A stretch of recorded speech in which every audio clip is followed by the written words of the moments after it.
Welcome back പ്രിയപ്പെട്ട പ്രേക്ഷകരെ. 1 PM ന്യൂസിലേക്ക് പ്രിയപ്പെട്ട പ്രേക്ഷകർ ഹൃദയം നിറഞ്ഞ സ്വാഗതം. കേരളം കാത്തിരുന്ന ദിവസം ഇന്നാണ്. ഇനി 4 മണിക്കൂർ മാത്രമാണ് തെരഞ്ഞെടുപ്പ് തീയതി. 3 മണിക്കൂർ മാത്രമാണ് തെരഞ്ഞെടുപ്പ് തീയതി പ്രഖ്യാപനത്തിന്. തെരഞ്ഞെടുപ്പ് ചൂടിൽ കേരളം.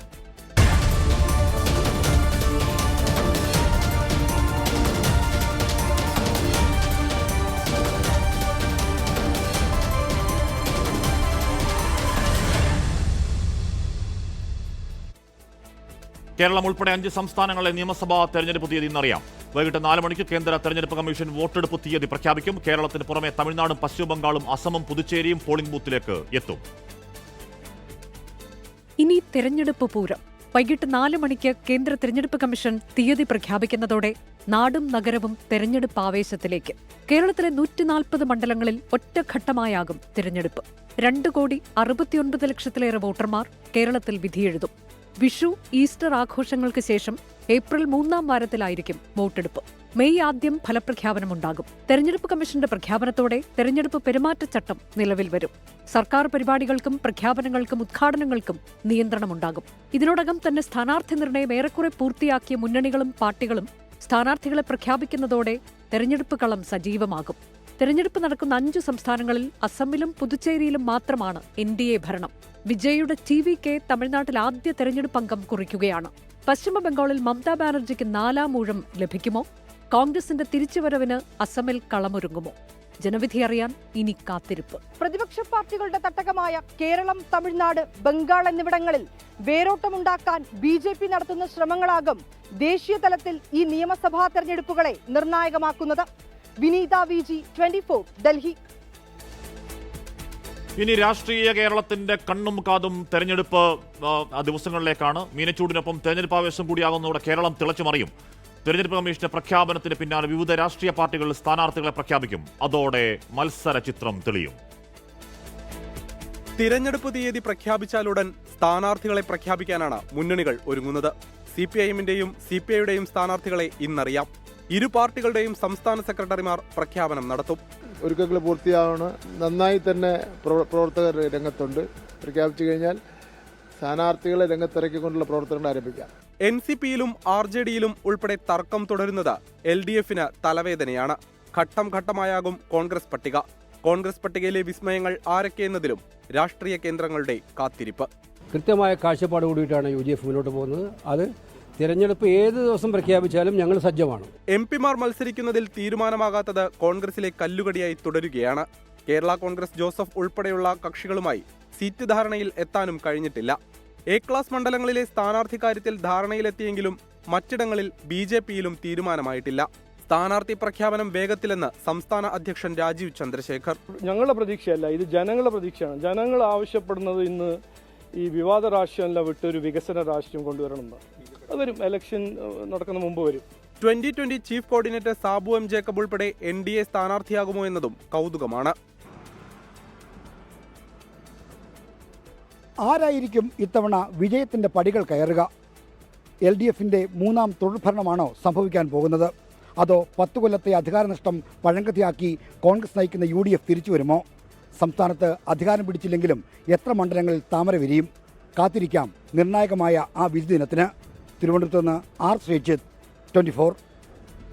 ഇനി തെരഞ്ഞെടുപ്പ് വാർത്തകളുടെ കുത്തൊഴുക്ക് തന്നെയാകും. രാഷ്ട്രീയ കേരളത്തിന്റെ കണ്ണും കാതും ആ പ്രചരണത്തിലേക്ക് മാത്രം കണ്ണുനട്ടിരിക്കും. സ്ഥാനാർത്ഥി ചിത്രം പൂർണ്ണമായി തെളിയുന്നതോടെ ആ പോര് പിന്നെയും മുറുകും. തർക്കമുള്ള മണ്ഡലങ്ങളിൽ വേഗത്തിൽ പരിഹാരം കണ്ടെത്താനുള്ള തിരക്കിട്ട കൂടിയാലോചനകളിലാണ് നേതാക്കൾ. ബൽറാം നുനങ്ങാട് ഡൽഹിയിൽ വാർത്താസമ്മേളനത്തിന് വിവരങ്ങളുമായി R. ശ്രീജിത്ത്. എന്താണ് ഏറ്റവും ഒടുവിലത്തെ രാഷ്ട്രീയ സ്പന്ദനം? 24 പൊളിറ്റിക്കൽ എഡിറ്റർ. ആദ്യം ബൽറാമിലേക്ക് പോകുന്നു. ബൽറാം, എന്തായാലും വിഷു കൂടി കണക്കിലെടുത്ത് മാത്രമേ കേരളത്തിലെ തെരഞ്ഞെടുപ്പ് തീയതി പ്രഖ്യാപനം ഉണ്ടാവൂ എന്ന കാര്യത്തിൽ സ്ഥിരീകരണമുണ്ട്. ഒറ്റഘട്ടമാണ് എന്ന കാര്യത്തിൽ സ്ഥിരീകരണമുണ്ട്. മെയ് ആദ്യവാരം വോട്ടെണ്ണലുണ്ടാകും. ഇവിടെ ഭരണ തുടർച്ചയാണോ അതോ അധികാരമാറ്റമാണോ എന്ന കാര്യം മെയ് ആദ്യവാരം തന്നെ കേരളത്തിന് അറിയാനും കഴിയും. ബൽറാം, 4 മണിയുടെ വാർത്താ സമ്മേളനത്തിലേക്ക് കേരളം ആകാംക്ഷാപൂർവ്വം കാത്തിരിക്കലാണ്.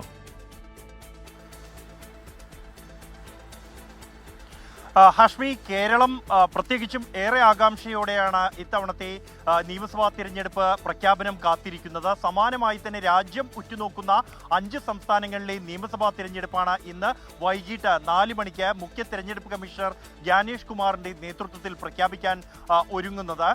നിലവിൽ ലഭ്യമാകുന്ന വിവരമനുസരിച്ച് കേരളം അടക്കമുള്ള 3 സംസ്ഥാനങ്ങളിൽ വിഷു ആഘോഷം കഴിഞ്ഞു മാത്രം തെരഞ്ഞെടുപ്പ് നടത്തണം എന്നുള്ള ഒരു അഭ്യർത്ഥന മുഖ്യ തിരഞ്ഞെടുപ്പ് കമ്മീഷണർ ഉൾപ്പെടെയുള്ള സംഘത്തിന് മുന്നിൽ രാഷ്ട്രീയ പാർട്ടികൾ മുന്നോട്ട് വച്ചിട്ടുണ്ട്. കേരളത്തിൽ വിഷു പ്രധാനപ്പെട്ട ഒരു ആഘോഷമാണ്.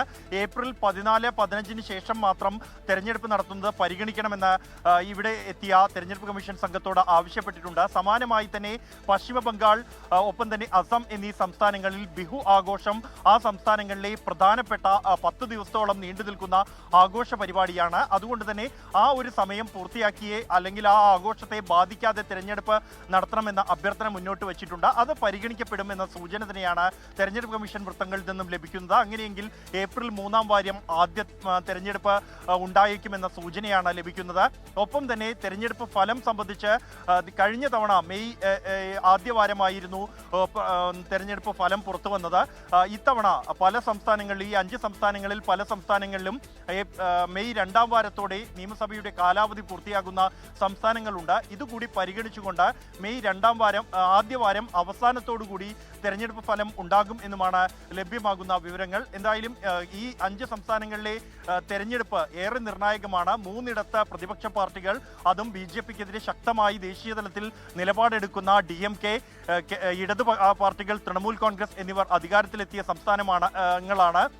പശ്ചിമ ബംഗാളിനെ സംബന്ധിച്ചിടത്തോളം കഴിഞ്ഞ തവണ 100 സീറ്റുകളായിരുന്നു BJP ലക്ഷ്യം വെച്ചിരുന്നെങ്കിൽ ഇത്തവണ ഭരണം പിടിക്കുമെന്ന പ്രഖ്യാപനമാണ് നടത്തിയിരിക്കുന്നത്. കേരളത്തിൽ വലിയ മുന്നേറ്റം ഉണ്ടാക്കാൻ കഴിയുമെന്ന പ്രഖ്യാപനം എങ്കിൽ തമിഴ്നാട്ടിലാകട്ടെ ഭരണത്തിൽ പങ്കാളിയാകാനുള്ള ശ്രമമാണ് BJP നടത്തുന്നത്. ഇതെല്ലാം കൊണ്ട് തന്നെയാണ് രാജ്യം ഈ വരുന്ന നിയമസഭാ തിരഞ്ഞെടുപ്പുകളെ ഉറ്റുനോക്കുന്നതും. ഹഷ്മി, സീത്ത് കൂടി ചെയ്യുന്നു. സീത്ത്, ഭരണവിരുദ്ധ വികാരമുണ്ടോ? അത് എത്രത്തോളം തീവ്രത എത്രത്തോളമാണ്? അതോ ഭരണാനുകൂല വികാരമാണോ ക്ഷേമ പെൻഷൻ അടക്കം സ്വാധീനിക്കുക എന്നൊക്കെ വരും ദിവസങ്ങൾ വ്യക്തമായിട്ട്. പക്ഷേ എന്താണെങ്കിലും സ്ഥാനാർത്ഥി എന്ന് പറയുന്നത് അതിനിർണായകമാണ് തെരഞ്ഞെടുപ്പിൽ. അപ്പോൾ പരമാവധി വിന്നബിളായിട്ടുള്ള ജയിക്കുമെന്ന് ഉറപ്പുള്ള സ്ഥാനാർത്ഥികളെ ഫീൽഡ് ചെയ്യുക എന്നുള്ളതൊരു തെരഞ്ഞെടുപ്പിൽ അതിപ്രധാനമാണ്. CPM-ഉം CPI-യും ഇന്ന് തന്നെ സ്ഥാനാർത്ഥി പ്രഖ്യാപനത്തിലേക്ക് പോകുന്നു. കോൺഗ്രസും 50ഓളം സ്ഥാനാർത്ഥികൾ ആദ്യ പട്ടിക പുറത്തുവിടാൻ പോകുന്നുണ്ട്. അപ്പോൾ ഏത് സമയത്തേക്ക് ഇന്നും നാളെയുമൊക്കെയായി ആദ്യഘട്ട സ്ഥാനാർത്ഥി പട്ടികയിൽ ചർച്ചകൾ നിറയില്ലേ ശ്രീജിത്ത്? ഹാഷ്മി, തീർച്ചയായും തെരഞ്ഞെടുപ്പിനെ സംബന്ധിച്ചിടത്തോളം രാഷ്ട്രീയ സാഹചര്യത്തിനൊപ്പം തന്നെ പ്രധാനമാണ് സ്ഥാനാർത്ഥികൾ ആര് എന്നുള്ളത്. അതായത് സ്ഥാനാർത്ഥിക്ക് പ്രത്യേകിച്ചും ഒരു മേൽക്കൈ പല സ്ഥലങ്ങളിലും നേടിക്കൊടുക്കാൻ കഴിയും. അത്തരത്തിലുള്ള സ്ഥാനാർത്ഥികളെ അണിനിരത്തുകയാണ് രാഷ്ട്രീയ പാർട്ടികളുടെ എല്ലാം ഒരു തീരുമാനം. അതാണ് വിജയസാധ്യത ഉറപ്പിക്കുന്ന ഏറ്റവും പ്രധാനപ്പെട്ട ഘടകം. ഇന്ന് ഇലക്ഷൻ കമ്മീഷണറുടെ വാർത്താസമ്മേളനം കഴിഞ്ഞാലുടൻ തന്നെ സ്ഥാനാർത്ഥികളെ പ്രഖ്യാപിക്കാൻ ഒരുങ്ങുകയാണ് കേരളത്തിലെ CPI-യും CPM-ഉം. CPM-ന്റെ 86 സീറ്റുകൾ മത്സരിക്കുന്ന സ്ഥാനാർത്ഥികളുടെ പേരുകൾ ഇന്ന് പുറത്തുവിടുമെന്നാണ് CPM നേതൃത്വം അറിയിച്ചിരിക്കുന്നത്. വൈകുന്നേരം 5 മണിക്കാണ് CPM സംസ്ഥാന സെക്രട്ടറി MV ഗോവിന്ദന്റെ വാർത്താ സമ്മേളനം. അത് സ്ഥാനാർത്ഥി പട്ടിക പ്രഖ്യാപിക്കുന്നതിനാണ്.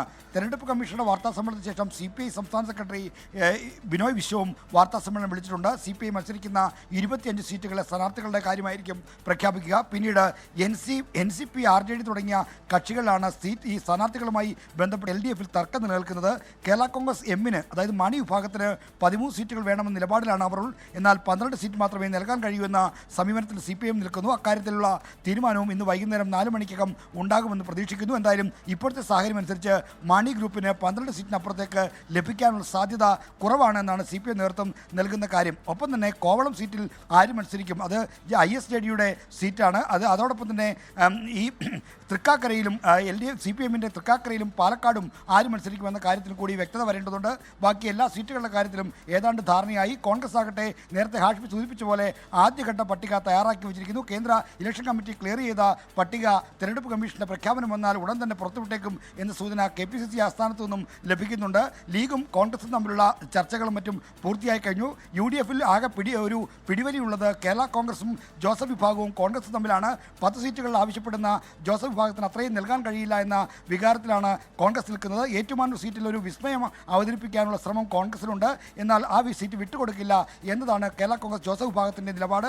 അങ്ങനെയുള്ള തർക്കങ്ങൾ അവിടെ നിൽക്കുന്നു. BJP ആകട്ടെ സ്ഥാനാർത്ഥി പട്ടികയുമായി ബന്ധപ്പെട്ട പാർലമെന്ററി ബോർഡ് യോഗങ്ങളൊക്കെ പൂർത്തിയാക്കി ആദ്യഘട്ട പട്ടികയിൽ പുറത്തുവിടാൻ അവരും തയ്യാറായി നിൽക്കുന്നു. മാത്രമല്ല NDA പതിവിന് വിപരീതമായി ഇത്തവണ ശക്തമായ കെട്ടുറപ്പോട് കൂടി വരികയാണ്. നേരത്തെ BJP-യും NDA-യിൽ BJP-യും BDS മാത്രമായിരുന്നെങ്കിൽ ഇത്തവണ 2020 കൂടി വരുന്നു. അപ്പോൾ BJP നയിക്കുന്ന NDA സഖ്യവും ഇത്തവണ ശക്തമായ ഒരു തെരഞ്ഞെടുപ്പിലേക്ക് ഇറങ്ങുകയാണ്. ഹാഷ്മി, ഓക്കെ, ആർ ശ്രീത്താണ് അതിന്റെ ഏറ്റവും ഒടുവിലത്തെ ചിത്രം നൽകിയത്. ഇപ്പൊ ഇന്ന് വൈകിട്ട് CPI വാർത്താ സമ്മേളനം വിളിച്ചിട്ടുണ്ട്. CPM-ന്റെ ആദ്യഘട്ട സ്ഥാനാർത്ഥിപ്പെട്ട് ഇന്ന് തന്നെ ഉണ്ടാവും എന്ന് പറയുന്നത്. നേരത്തെ നമ്മൾ LDF കൺവീനറോട് സംസാരിക്കുമ്പോൾ ഇന്നും നാളെയും, ഇന്ന് തന്നെ, നാളെ എന്ന വാക്കത് ഉപയോഗിച്ചില്ല, ഇന്ന് തന്നെ CPM-ന്റെയും CPI-യുടെയും ഏതാണ്ട് പൂർണ്ണ സ്ഥാനാർത്ഥി ചിത്രം വരാൻ പോകുന്നുണ്ട്.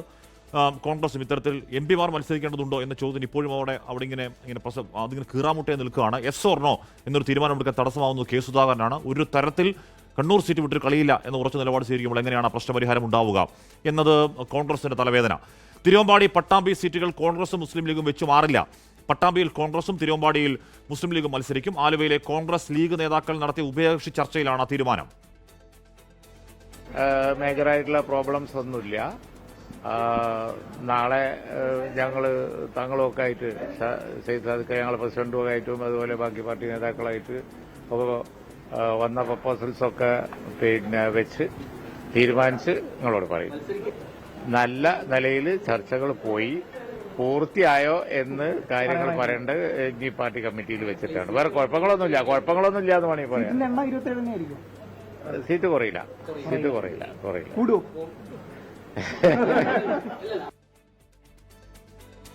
അതേസമയം ചർച്ചകൾ പൂർത്തിയായെന്നും പ്രശ്നങ്ങൾ പരിഹരിച്ചെന്നുമായിരുന്നു കൂടിക്കാഴ്ചയ്ക്ക് ശേഷം പ്രതിപക്ഷ നേതാവിന്റെ പ്രതികരണം. ഒരു തർക്കമില്ല സീറ്റ് വേണ്ട. അവർ കൂടുതൽ സീറ്റ് ചോദിച്ചിട്ടില്ല. നിങ്ങൾ കുറേ വാർത്തകളല്ല, കുറേ സീറ്റുകൾ ചോദിച്ചു, മറ്റേ ഒരു സീറ്റ് അവർ കൂടുതൽ ചോദിച്ചിട്ടില്ല. ഞങ്ങളൊക്കെ തമ്മിൽ വളരെ നല്ല ബന്ധമാണ്. ഏത് സമയത്ത് ഞാൻ പറഞ്ഞില്ലേ, ഒരു ഒറ്റ മണിക്കൂർ ഇരുന്നാൽ തീരുന്ന കാര്യങ്ങളില്ല. ആ ഫൈനൽ ഘട്ടത്തിലാണ്, വെച്ച് മാറുന്നതൊക്കെ ഫൈനൽ ഘട്ടത്തിലാണ്. ഒരു മണിക്കൂർ ഇരുന്നാൽ തീരും. അത് ഇഷ്ടമുണ്ടെങ്കിൽ എടുക്കുക, ഇഷ്ടമുണ്ടെങ്കിൽ എടുക്കൂല, അങ്ങോട്ടും ഇങ്ങോട്ടും. അത്രയേ ഉള്ളൂ. വാശിയൊന്നും പിടിക്കാനുള്ള ആരും. ആർ സീത്തും ലാൽകൃഷ്ണൻ തുടരുന്നുണ്ട്.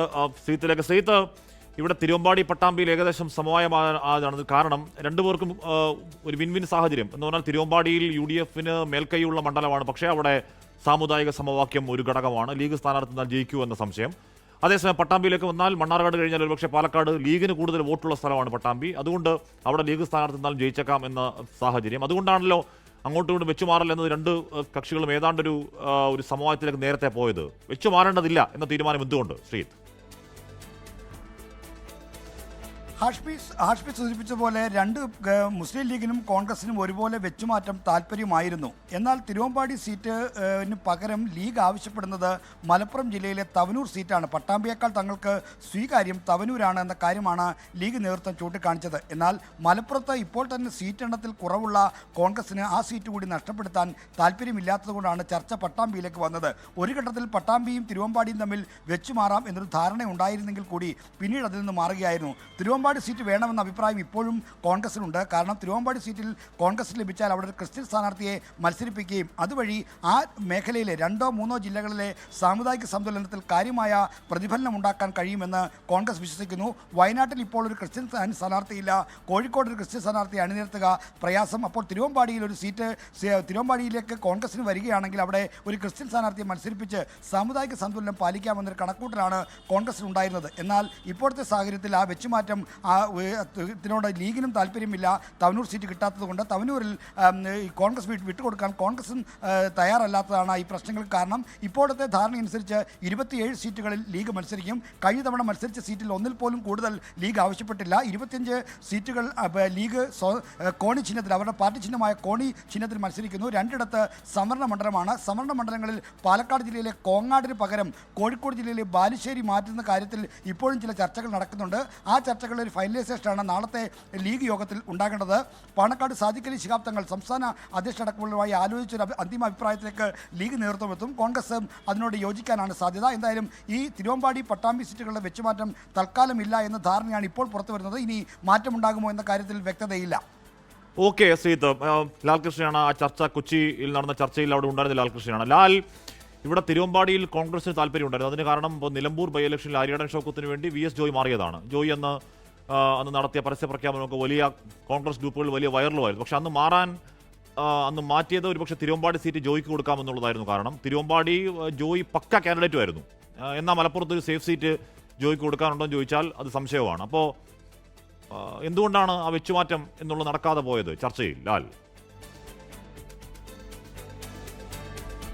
ഹാഷ്മി പറഞ്ഞ പോലെ തന്നെ ഏറ്റവും പ്രധാനപ്പെട്ട കാര്യം എന്ന് പറയുന്നത് ജോയിയെ പരിഗണിക്കുക, ജോയിക്ക് വേണ്ട രീതിയിലുള്ള ഒരു അംഗീകാരം കൊടുക്കുക എന്നുള്ളത് തന്നെയായിരുന്നു എൻ്റെ പ്രധാനപ്പെട്ട അജണ്ട. അതിൻ്റെ ഭാഗമായി തന്നെയാണ് പട്ടാമ്പി സീറ്റിലേക്ക് ഒരു താല്പര്യം കോൺഗ്രസ് കാണിക്കുകയും ചെയ്തത്. ക്ഷമിക്കണം, തിരുവമ്പാടി സീറ്റിലേക്ക് കോൺഗ്രസ് കാണിക്കുകയും ചെയ്തത്. പക്ഷേ തിരുവമ്പാടി എന്ന് പറയുന്നത് സ്വാഭാവികമായിട്ടും കയ്യിലിരിക്കുന്ന സീറ്റാണ് എന്നതിനേക്കാൾ ഉപരി ലീഗ് അതിൻ്റെ അകത്ത് ഏറ്റവും നല്ല ഒരു കാര്യമെന്ന് കണക്ക് കൂട്ടുന്നത് ഒരു വെച്ചുമാറലിനപ്പുറം അതിൻ്റെ അതൊരു വിലപേശൽ എന്ന് തന്നെയായിരുന്നു. കാരണം അധിക പ്രാധാന്യം അല്ലെങ്കിൽ അധിക പ്രാമുഖ്യം ഉണ്ടാക്കുക എന്നതിനേക്കാൾ ഉപരി സീറ്റുകളുടെ എണ്ണം വർദ്ധിപ്പിക്കുക എന്നതിനാണ് ലീഗ് കൂടുതൽ പ്രാധാന്യം നൽകിയത്. അതുകൊണ്ട് തന്നെ ലീഗ് ഒരു സമ്മർദ്ദ തന്ത്രം ഇക്കാര്യത്തിൽ ഉപയോഗിച്ചിരുന്നു. മാത്രമല്ല സീറ്റ് വച്ചുമാറുക അല്ലെങ്കിൽ ഏറ്റെടുക്കുക എന്നുള്ളതായിരുന്നു കോൺഗ്രസ് മുന്നിൽ കണ്ട ഒരു പ്രധാനപ്പെട്ട തന്ത്രം എന്ന് പറയുന്നത്. പക്ഷേ സീറ്റ് ഏറ്റെടുക്കുക എന്ന് പറയുന്ന പ്രക്രിയയോട് സ്വാഭാവികമായിട്ടും അംഗീകരിക്കാനോ യോജിക്കാനോ കഴിയാത്ത നിലപാടാണ് ലീഗിനുണ്ടായിരുന്നത്. ആദ്യഘട്ടം മുതൽ തന്നെ ചർച്ച സുഖകരമായി പര്യവസാനിക്കുമെന്നായിരുന്നു പ്രതീക്ഷിച്ചിരുന്നത്. എങ്കിലും അത്തരത്തിലല്ല. നിലവിലുള്ള സാഹചര്യം അതേ രീതിയിൽ തന്നെ പോകട്ടെ എന്നുള്ള രീതിയിൽ തന്നെയാണ്. നേരത്തെ സൂചിപ്പിച്ച കോങ്ങാട് സീറ്റിൻ്റെ കാര്യത്തിലും ഇതേ നിലപാട് തന്നെയാണ് ലീഗിനുള്ളത്. സീറ്റുകൾ തമ്മിൽ വച്ചു മാറാം, അല്ലാണ്ട് ഏറ്റെടുക്കുന്ന അടക്കമുള്ള കാര്യങ്ങളിലേക്ക് പോകാൻ കഴിയില്ല എന്ന നിലപാട് ലീഗ് ഇപ്പോഴും തുടരുന്നുണ്ട്. അത് ആ രീതിയിൽ തന്നെ മുന്നോട്ട് പോയാൽ മതി എന്നുള്ളതാണ് തത്വത്തിൽ ധാരണ. ഈ ചർച്ച കഴിഞ്ഞ് പുറത്തിറങ്ങിയ ഇരുവരും സൂചിപ്പിച്ച പ്രധാനപ്പെട്ട കാര്യം എന്ന് പറയുന്നത് ഇത് പൂർണ്ണമായ അർത്ഥത്തിൽ പരിഹരിക്കപ്പെട്ടിട്ടില്ല എന്ന് തന്നെയാണ്. അതായത് ലീഗ് നേതൃത്വത്തിന്റെ ഭാഗമായി പി കെ കുഞ്ഞാലിക്കുട്ടി പറഞ്ഞത് നാളെ നടക്കുന്ന യോഗത്തിൽ അന്തിമ തീരുമാനമെടുക്കും. ചർച്ചയെല്ലാം നല്ല രീതിയിൽ തന്നെ നടന്നു, ചർച്ച നന്നായി തന്നെ പോകുന്നു. പക്ഷേ അന്തിമ തീരുമാനമെടുക്കുന്നത് ലീഗായിരിക്കും എന്ന കാര്യം പറഞ്ഞു. അധിക സീറ്റ് ചോദിച്ചിട്ടില്ല എന്ന് പറയുന്നതിലൂടെ തന്നെ കൂടുതൽ സീറ്റ് ഏറ്റെടുക്കാനുള്ള നീക്കത്തിലേക്ക് കോൺഗ്രസ് പോകില്ല എന്ന് വ്യക്തമാണ്. പക്ഷേ ഒറ്റക്കെട്ടായി മുന്നോട്ട് കൊണ്ടുപോകുക, ടീം UDF എന്ന് പറയുന്ന ലേബൽ അതായത് പേരിൽ തന്നെ കൊണ്ടുപോകുന്നതിന് വേണ്ടിയിട്ട് നിലവിൽ വി ഡി സതീശൻ നല്ല പാടുപെടുന്നുണ്ട്. ആ പാടിൻ്റെ അവസാന ഘട്ടമാണ് ഇന്ന് നടന്ന ചർച്ചയിൽ കണ്ടത്. ഒരു ഘട്ടത്തിൽ പോലും വിട്ടുവീഴ്ചയ്ക്ക് തയ്യാറല്ല എന്ന നിലപാട് ലീഗ് തുടരുന്നുണ്ട്. ലീഗിൻ്റെ അന്തിമ തീരുമാനം നാളെ ഉണ്ടാക്കുമ്പോൾ അത് ഏതെല്ലാം സീറ്റുകളുടെ കാര്യത്തിലുണ്ടായ ധാരണയെ ബാധിക്കും, ഏതെല്ലാം സീറ്റിൽ പുതിയ തീരുമാനങ്ങൾ വരും എന്നതുകൂടി എടുത്തു കാണിക്കുന്നതായിരിക്കും. ഓക്കെ, ലാൽകൃഷ്ണ വാർത്തയുടെ വിവരങ്ങൾ നൽകിയത്. ഇനി 2 മണിക്കൂറും 40 മിനിറ്റും 10 സെക്കൻഡ് മാത്രമാണ് തെരഞ്ഞെടുപ്പ് തീയതി പ്രഖ്യാപിക്കാൻ ബാക്കിയുള്ളത്. ഇവിടെ രാഷ്ട്രീയമായി നമ്മൾ ഒറ്റനോട്ടത്തിൽ നോക്കിയാൽ തിരുവമ്പാടി പട്ടാമ്പി സീറ്റുകൾ വെച്ചു മാറിയതിൽ സാമുദായിക സമവാക്യം, അതിൽ സ്ഥാനാർത്ഥികൾ ഒക്കെ വെച്ച് നോക്കിയാൽ തിരുവമ്പാടി കോൺഗ്രസിനും പട്ടാമ്പി ലീഗിനും പൊളിറ്റിക്കലി അനുയോജ്യമായ മണ്ഡലങ്ങളാണ്. വെച്ചുമാറ്റം അത് വലിയ പ്രശ്നമുള്ള മണ്ഡലങ്ങളല്ല. അത് വെച്ചു മാറേണ്ടതില്ല എന്ന തീരുമാനം ഇനി നമ്മൾ ഈ പറയുന്നതിനപ്പുറം മറ്റെന്തെങ്കിലും രാഷ്ട്രീയ ഘടകങ്ങളുണ്ടോ എന്ന കാര്യം എന്തായാലും വരും ദിവസങ്ങളിൽ അത് വ്യക്തമാവും. എന്തായാലും ഈ UDF-ൽ കോൺഗ്രസ്, കേരള കോൺഗ്രസ് ജോസഫ് സീറ്റ് ചർച്ചയിൽ തർക്കം അങ്ങനെ മുറുകുകയാണ്. സീറ്റുകൾ ഏറ്റെടുക്കാനുള്ള കോൺഗ്രസ് നീക്കം നടക്കില്ല എന്ന് ഉറപ്പിച്ചു പറയുന്നു Kerala Congress executive chairman Mons Joseph MLA. Kuttanad seat Kerala കോൺഗ്രസിൽ നിന്നും ഏറ്റെടുക്കണമെന്ന് ആവശ്യപ്പെട്ട് കോൺഗ്രസ് നേതാവ് അനിൽ ബോസ് വീണ്ടും രംഗത്തെത്തി. തെരഞ്ഞെടുപ്പ് പ്രഖ്യാപനത്തിന് മണിക്കൂറുകൾ മാത്രം അവശേഷിക്കുമ്പോഴും UDF-ൽ സീറ്റ് വിഭജന തർക്കം തീരുന്നില്ല. കേരള കോൺഗ്രസ് ജോസഫ് വിഭാഗത്തിന്റെ സീറ്റ് ഏറ്റെടുക്കാനുള്ള കോൺഗ്രസ് നീക്കം അനുവദിക്കില്ലെന്ന് മോൻസ് ജോസഫ് 24-നോട്. കേരള കോൺഗ്രസ് പാർട്ടി നിലവിൽ ഒരു സീറ്റും വിട്ടുകൊടുക്കുന്നതിനെ കുറിച്ച് ആലോചിച്ചിട്ടില്ല. കാരണം അങ്ങനെ വിട്ടുകൊടുക്കൽ എന്ന് പറഞ്ഞാൽ പകരം സീറ്റ് കിട്ടണ്ടേ. അപ്പൊ കേരള കോൺഗ്രസിന് 10 സീറ്റാണുള്ളത്. ആ 10 സീറ്റ് UDF ചർച്ച ചെയ്ത് നേരത്തെ മുതൽ ധാരണയുള്ളതാണ്. കുട്ടനാട് സീറ്റ് കോൺഗ്രസ് ഏറ്റെടുക്കണമെന്ന് ആവർത്തിച്ച കോൺഗ്രസ് നേതാവ് അനിൽ ബോസ് രംഗത്തെത്തി. ഏതെങ്കിലും ഒരു പാർട്ടിക്ക് കുത്തകപ്പാട്ടം കൊടുത്തിട്ടില്ല, സ്ഥിരമായി തോൽക്കുകയാണ്. അപ്പൊ ഈ സീറ്റ് ഏറ്റെടുക്കണമെന്ന് പറയുന്നത് കുട്ടനാട്ടിലെ പൊതുവികാരമാണ്. ഇടുക്കി, ഏറ്റുമാനൂർ, കുട്ടനാട് സീറ്റുകളാണ് കോൺഗ്രസ് ലക്ഷ്യമിട്ടത്. എന്നാൽ ഇതൊന്നും വിട്ടു നൽകാൻ ആകില്ലെന്നാണ് കേരള കോൺഗ്രസിന്റെ നിലപാട്. നാളെ നടക്കുന്ന ഉഭയകക്ഷി ചർച്ചയിൽ പ്രശ്നം പരിഹരിക്കാനാകുമെന്നാണ് UDF-ന്റെ വിലയിരുത്തൽ. 24 കോട്ടയം. ഇതൊരു മുന്നണിയാണ്. തെരഞ്ഞെടുപ്പ് സമയത്ത് ഇനി കെട്ടുറപ്പില്ലെങ്കിൽ കൂടിയും കെട്ടുറപ്പുണ്ട് എന്ന് പുറത്ത് കാണിക്കേണ്ടതാണ്. അതാണല്ലോ സാധാരണ രാഷ്ട്രീയം. ഇതിപ്പോൾ മോൻസ് ജോസഫ് സീറ്റ് എടുക്കാനാണെങ്കിൽ ആ പണി നടക്കില്ല എന്ന് പറയുന്നുണ്ട്. അനിൽ ബോസ് പറയുന്നത് ഇതാർക്ക് കുത്താപ്പാട്ടം കൊടുത്താലെന്ന് പറയുന്നു. അപ്പോൾ വാക്കുകളുടെ മൂർച്ച ഒക്കെ തെരഞ്ഞെടുപ്പ് സമയത്തൊക്കെ പറയാനുള്ളത് കാര്യം വേണമെങ്കിൽ മയപ്പെടുത്തിയും പറയാമല്ലോ. പക്ഷേ വാക്കുകളുടെ മൂർച്ച തെരഞ്ഞെടുപ്പ് സമയത്ത് കൂടുതൽ പ്രധാനമാണ്. അത് മുന്നണി കെട്ടുറപ്പുള്ളതാണോ അല്ലേ എന്ന് പുറത്തേക്ക് വോട്ടർമാരിലേക്ക് എത്തിക്കുന്ന വാക്കുകളാണ് കേട്ടോ ഈ സമയത്തെ നേതാക്കളുടെ പ്രതികരണങ്ങൾ. കണ്ണൂർ സീറ്റിലെ സ്ഥാനാർത്ഥിയെ ചൊല്ലി കോൺഗ്രസിനുള്ളിൽ നാടകീയമായ നീക്കങ്ങൾ തുടരുകയാണ്. മത്സരിക്കുമെന്ന നിലപാടിൽ കെ സുധാകരൻ ഉറച്ചു നിൽക്കുമ്പോഴും ഡൽഹിക്ക് പോകുമോ എന്ന കാര്യത്തിൽ അനിശ്ചിതത്വം നിലനിൽക്കുകയാണ്. സ്ഥാനാർത്ഥിയെ പാർട്ടി തീരുമാനിക്കുമെന്നാണ് സുധാകരന്റെ പ്രതികരണം.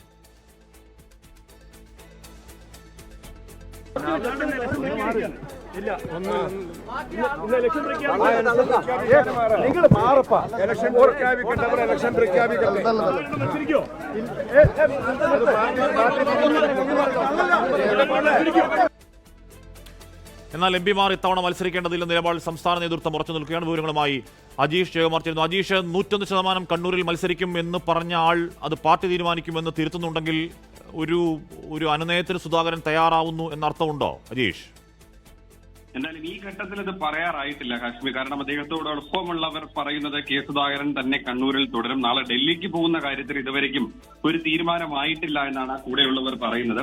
നാളെയാണ് രാഹുൽ ഗാന്ധി ഡൽഹിക്ക് വിളിപ്പിച്ചിട്ടുള്ള ഒരു അനുനയ ശ്രമത്തിന് വേണ്ടിയിട്ടാണ് അദ്ദേഹത്തെ ഡൽഹിയിലേക്ക് ചെല്ലാൻ ആവശ്യപ്പെട്ടത്. ഈ നേരത്തെ തന്നെ ഹൈക്കമാൻഡും സംസ്ഥാന നേതൃത്വവും ഈ ഒരു ഫോർമുലയൊക്കെ കെ സുധാകരന് മുന്നിൽ വെച്ചിരുന്നു. കെ സുധാകരൻ ആ മത്സരത്തിൽ നിന്ന് മാറി നിൽക്കണം, അങ്ങനെ ഒരു തീരുമാനമായി മുന്നോട്ട് പോയി കഴിഞ്ഞാൽ മറ്റ് എംപിമാരും സമാനമായിട്ടുള്ള ഒരു ആവശ്യവുമായി മുന്നോട്ട് വരും. അത് വലിയൊരു പ്രതിസന്ധി കോൺഗ്രസിനകത്തുണ്ടാകും. അതുകൊണ്ട് അദ്ദേഹം മാറി നിൽക്കണമെന്നായിരുന്നു ആ നേതൃത്വത്തിന്റെ ആവശ്യം. പക്ഷെ അദ്ദേഹം അതിനോട് വഴങ്ങിയില്ലായിരുന്നു. പക്ഷേ കെ സുധാകരൻ ആര് ചൂണ്ടിക്കാണിക്കുന്നു അവരെ മത്സരിപ്പിക്കാൻ. ആലുവ അതുൽ കൊലക്കേസിലെ പ്രതികളെ ഇപ്പോൾ പുറത്തിറക്കുകയാണ്. ആ ദൃശ്യങ്ങളാണ് പ്രേക്ഷകർ കാണുന്നത്.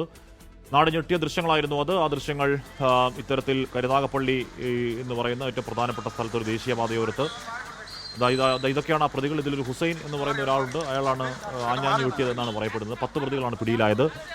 6 പ്രതികൾ ഇന്നലെ തന്നെ പിടികൂടിയിരുന്നു. ഇന്നിപ്പോൾ 4 പ്രതികളെ വളരെ സാഹസികമായി പോലീസ് പിടികൂടുന്ന ദൃശ്യങ്ങളൊക്കെ നേരത്തെ പുറത്തു വന്നതാണ്. 10 പ്രതികൾ അലുവാദുൽ കൊലക്കേസിലെ 10 പ്രതികളാണ് പോലീസ് ഇപ്പോൾ പുറത്തേക്ക് ഇറക്കുന്നത്. അവിടെ കാലങ്ങളായി തുടരുന്ന ഗുണ്ടാ പക, ഗുണ്ടാ കുടിപ്പക, ഗുണ്ടാ വൈരം, ജിമ്മു സന്തോഷിനെ കൊലപ്പെടുത്തിയതിലുള്ള പ്രതികാരം, വേറൊരാളെ ജിമ്മു സന്തോഷിനെ കൊലപ്പെടുത്തി അത് ചിരിച്ചുകൊണ്ടാട്ടോ, ഒരു കുഴപ്പമില്ല എന്ന് പറഞ്ഞാൽ കിരാതമായ രീതിയിൽ അവിടെ കുഴിയിലോട്ട് തള്ളിയിട്ട് പുറത്തിറങ്ങാൻ പോലും കഴിയാതെ. ശരി, അലുവ അതുൽ എന്ന് പറയുന്ന ആൾ പരിശുദ്ധാത്മാവൊന്നുമല്ല, നേരത്തെ അത്തരത്തിലുള്ള സമാനമായ കൊടുംക്രൂരത്വങ്ങളിൽ പ്രതിയായ ആൾ തന്നെയാണ്. പക്ഷേ എത്രയായാലും ഒരു മനുഷ്യ ശരീരത്തെ ഇഞ്ചിഞ്ചായി കുത്തി നുറുക്കിയതിൽ യാതൊരുവിധ കുറ്റബോധമോ ഏതെങ്കിലും തരത്തിലുള്ള ഒരു കുറ്റബോധവും ഇല്ലാതെ 10 പ്രതികളും ഇരിക്കുന്നു. പോലീസ് പിടിയിലായിട്ടുണ്ട്. അവരെ കോടതിയിലേക്ക് ഇപ്പോൾ കൊണ്ടുപോകാണെന്ന് തോന്നുന്നുണ്ട്. 10 പ്രതികളാണ് ഇതിനോടകം പിടിയിലായിരിക്കുന്നത്. അപ്പോൾ ഈ അലുവ അതുലിനെ വളരെ ഷാർപ്പ് പ്ലാനിങ് നടത്തിയ പ്രതികളാണെന്ന് പറയുന്നു. 7-ാം തീയതി ജിമ്മു സന്തോഷ് കൊലപാതകത്തിൽ അലുവ അതുൽ ജാമ്യം കിട്ടി പുറത്തിറങ്ങുന്നു. അന്ന് മുതൽ 7 ദിവസം ഒറ്റയാഴ്ച പൂർത്തിയാകുന്നതിന് മുമ്പ് ഒറ്റയാഴ്ച പൂർത്തിയാകുമ്പോഴേക്കും വെട്ടിക്കൊലപ്പെടുത്തിയ പ്ലാനിംഗ് ആയിരുന്നു. ആ പ്ലാനിങ് 10 പ്രതികളാണ് ഇപ്പോൾ പുറത്തേക്ക് ഇറക്കുന്നത്. സൂര്യഗായത്രി ചേരുന്ന വിവരങ്ങളുമായി. സൂര്യഗായത്രി, പ്രതികളുടെ മുഖത്ത് ഏതെങ്കിലും തരത്തിൽ ഒരു കൊലപാതകത്തിന്റെ ചെയ്ത നിഷ്ഠൂരമായ കൊലപാതകത്തിന്റെ കുറ്റബോധമോ എന്താണ് ഒരു കൂസലോ ഒന്നും കാണാനില്ല. അത് നമ്മൾ പ്രതീക്ഷിക്കാനും പാടില്ല. സൂര്യ,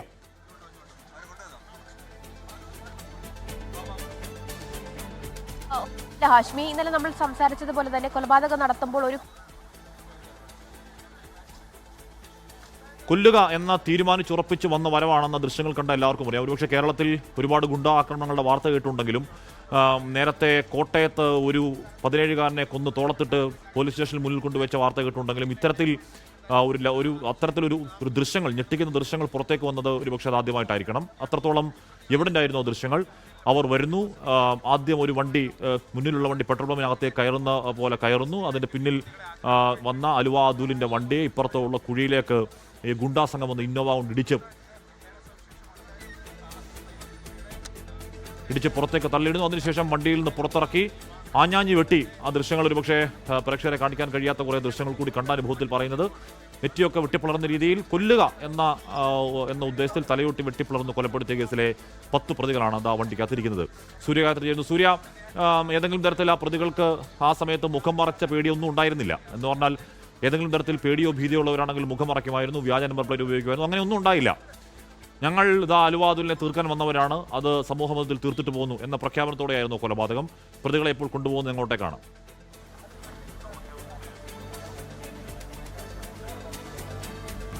ഹാഷ്മി, പ്രതികളെ മെഡിക്കൽ ചെക്കപ്പിനായിട്ട് ഇപ്പോൾ കൊണ്ടുപോവുകയാണ്. 6 പേരെയാണ് ഇപ്പോൾ പുറത്തേക്ക് ഇറക്കിയിട്ടുള്ളത്. ഈ കുറ്റകൃത്യത്തിൽ നേരിട്ട് ഏർപ്പെട്ടു എന്ന് പോലീസ് പറയുന്ന 6 പേരെയാണ് ഇപ്പോൾ മെഡിക്കൽ ചെക്കപ്പിനായിട്ട് കൊണ്ടുപോകുന്നത്. 10 പേർ പോലീസിന്റെ പിടിയിൽ ഉണ്ട് എന്നുള്ളതാണ് നമുക്ക് അറിയാൻ സാധിക്കുന്നത്.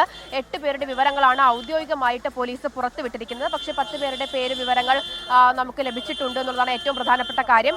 ഇപ്പോൾ ഇവരെ പുറത്തേക്ക് ഇറക്കുമ്പോൾ തന്നെയും പ്രതികൾക്ക് ഈ ഹാഷ്മി പറഞ്ഞതുപോലെ തന്നെ ഒരു തരത്തിലുള്ള കുറ്റബോധവും പശ്ചാത്താപവും ഇല്ല എന്നുള്ളത് തന്നെയാണ്. ഇന്നലെ കൊലപാതക സമയത്തും അവർ മുഖംമൂടി പോലും ധരിക്കാതെ, അല്ലെങ്കിൽ തങ്ങളുടെ മുഖം അത് പുറത്തുള്ള ആൾക്കാർ കാണും, പോലീസ് തങ്ങളെ തിരിച്ചറിയും എന്നുള്ള യാതൊരുവിധ ആശങ്കയ്ക്കും വക കൊടുക്കാതെ തന്നെയാണ് പ്രതികൾ ഈ കുറ്റകൃത്യം നടത്തിയിട്ടുണ്ടായിരുന്നത്. കുറ്റകൃത്യത്തിന് ശേഷവും അവർക്ക് അതേ കൂസൽ തന്നെയാണ്. ഒരു തരത്തിലുള്ള പേടിയും ഈ പ്രതികളുടെ മുഖത്ത് കാണാൻ കഴിയുന്നില്ല. ഒരു തരത്തിലുള്ള ആശങ്കയും ഒരു തരത്തിലുള്ള പശ്ചാത്താപവും പ്രതികളുടെ മുഖത്ത് കാണാൻ കഴിയുന്നില്ല എന്നുള്ളതാണ്. കൃത്യമായിട്ടുള്ള ആസൂത്രണത്തിലൂടെ തന്നെയാണ് പ്രതികൾ ഈ കൊലപാതകം നടത്തിയിരിക്കുന്ന കാര്യത്തിൽ ഒരു സംശയവുമില്ല. ഈ അതുൽ ജാമ്യത്തിൽ ഇറങ്ങുന്ന സമയത്ത് തന്നെ അയാളെ കൊലപ്പെടുത്തുക എന്നുള്ളത് നേരത്തെ സംഘം തീരുമാനിച്ച് ഉറപ്പിച്ചിട്ടുണ്ടായിരുന്നതാണ്. അതിൽ കൃത്യമായിട്ടുള്ള പ്ലാനിംഗ് തയ്യാറാക്കിയിട്ടുണ്ടായിരുന്നു. ആ പ്ലാനിങ്ങിന്റെ അടിസ്ഥാനത്തിലുള്ള നീക്കങ്ങളാണ് പ്രതികൾ നടത്തിയിട്ടുണ്ടായിരുന്നത്. നീക്കങ്ങൾ ഒരു സ്ഥലത്ത് വെച്ചും പാളിപ്പോയില്ല എന്നുള്ളത് തന്നെയാണ്. കൃത്യമായിട്ട് അവർ നടത്തിയ ആസൂത്രണം. അതിന്റെ ഭാഗമായിട്ട് അതുലിനെ ആക്രമിക്കുന്നു. വാതിൽ തുറന്ന് പുറത്തേക്ക് ഇറങ്ങാൻ പോലും കഴിയാത്ത സാഹചര്യത്തിൽ കാർ ഇടിച്ച് കുഴിയിലേക്ക് മറിച്ചിട്ട് അതുലിനെ വെട്ടിക്കൊലപ്പെടുത്തുന്നു. തലക്കേറ്റ ഗുരുതരമായിട്ടുള്ള പരിക്കാണ് അതുലിന്റെ മരണത്തിലേക്ക് നയിച്ചത് എന്നുള്ള വിവരമാണ് ആശുപത്രി അധികൃതരുടെ ഭാഗത്ത് നിന്ന് ഇപ്പോൾ പോസ്റ്റ്മോർട്ടം കഴിഞ്ഞിട്ടുണ്ട്. തർക്കമില്ല എന്ന് പറഞ്ഞാൽ ആ കുഴിയിലേക്ക് കൃത്യസ്ഥലത്ത് കുഴിയിലേക്ക് തള്ളിയിട്ട് ഏതെങ്കിലും തരത്തിൽ ഓടി രക്ഷപ്പെടാൻ കഴിയാത്തവണ്ണം പുറത്തേക്ക് വെട്ടിക്കൊല്ലുക എന്നത് ഷാർപ്പായ പ്ലാനിംഗ് ആണ്. അത് ഏതെങ്കിലും തരത്തിൽ ആദ്യമായി സംഭവിച്ചാണോ എന്നറിയില്ല. അത് റിഹേഴ്സൽ അടക്കം എടുത്ത് നടത്തിയിട്ടാണോ, അല്ലെങ്കിൽ അത്രയും ഒരു പേപ്പറിൽ വരച്ചു വെക്കുന്ന പോലെ പ്ലാനിംഗ് നടക്കുമോ എന്നത് ആ ദൃശ്യങ്ങൾ കണ്ടാൽ നമുക്ക് സംശയം തോന്നും. അത്രത്തോളം ഗൂഢാലോചന പ്ലാനിംഗ് അതിൽ ഉണ്ടായിട്ടുണ്ട്. പ്രതികൾ ഉപേക്ഷിച്ച് പോയ കാറിൽ നിന്നും കൊലപാതകത്തിന് ഉപയോഗിച്ച മാരകായുധങ്ങൾ കൂടി കണ്ടെടുത്തു. ആ ദൃശ്യങ്ങൾ 24-ന് കിട്ടി. ആ ദൃശ്യങ്ങളിലേക്ക് കൂടി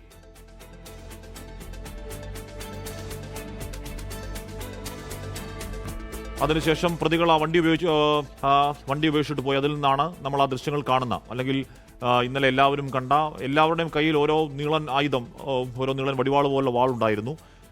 അതുപയോഗിച്ചാണ് ആഞ്ഞാഞ്ഞാഞ്ഞ് വെട്ടിയത്. ഏതെങ്കിലും തരത്തിൽ ഒരു കൈവറക്കലോ ഏതെങ്കിലും തരത്തിൽ എന്താണ് ഒരു മനുഷ്യ ശരീരമാണല്ലോ അങ്ങോട്ട് ഇട്ട് നുറുക്കിനരിയുന്നവൻ അരിയുന്നത് എന്ന ഏതെങ്കിലും തരത്തിൽ ചിന്തയോ ഇല്ലാതെ വെട്ടുന്ന ദൃശ്യങ്ങളൊക്കെ പുറത്തേക്ക് വന്നതാണ്.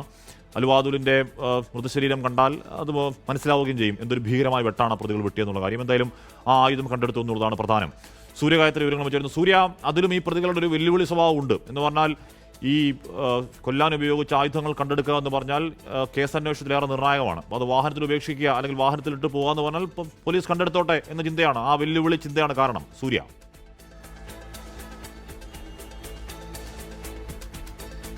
അതായത് 2 വാഹനങ്ങൾ ഈ ജാമ്യത്തിൽ പുറത്തിറങ്ങിയതിനു ശേഷം അതിലിന്റെ ഒപ്പം പിന്തുടർന്നു എന്നുള്ളതാണ് അറിയാൻ സാധിക്കുന്നത്. മുന്നിൽ ഒരു സ്വിഫ്റ്റ് കാർ ഉണ്ടായിരുന്നു, തുടർന്ന് പിന്നിൽ ഒരു ഇന്നോവ കാർ ഉണ്ടായിരുന്നു, ഹരിയാന രജിസ്ട്രേഷനിലുള്ള ഇന്നോവ കാർ. അത് ഈ കൃത്യത്തിന് ശേഷം ഈ ഇന്നോവ കാർ ഈ കരുനാഗപ്പള്ളിയിലെ തന്നെ ഒരു വീട്ടിൽ ഉപേക്ഷിച്ചിട്ട് പോവുകയായിരുന്നു. ആ കാറിൽ നിന്നുമാണ് ഇപ്പോൾ മാരകായുധങ്ങൾ കണ്ടെടുത്തിരിക്കുന്നത്. അത് ഈ കൃത്യത്തിന് ഉപയോഗിച്ചു എന്ന് സംശയിക്കുന്ന മാരകായുധങ്ങൾ, വടിവാൾ ഉൾപ്പെടെയുള്ള മാരകായുധങ്ങൾ, 2-ലധികം മാരകായുധങ്ങൾ, വാളുകൾ ഉൾപ്പെടെയാണ് ഇപ്പോൾ കണ്ടെടുത്തിരിക്കുന്നത് പോലീസ്.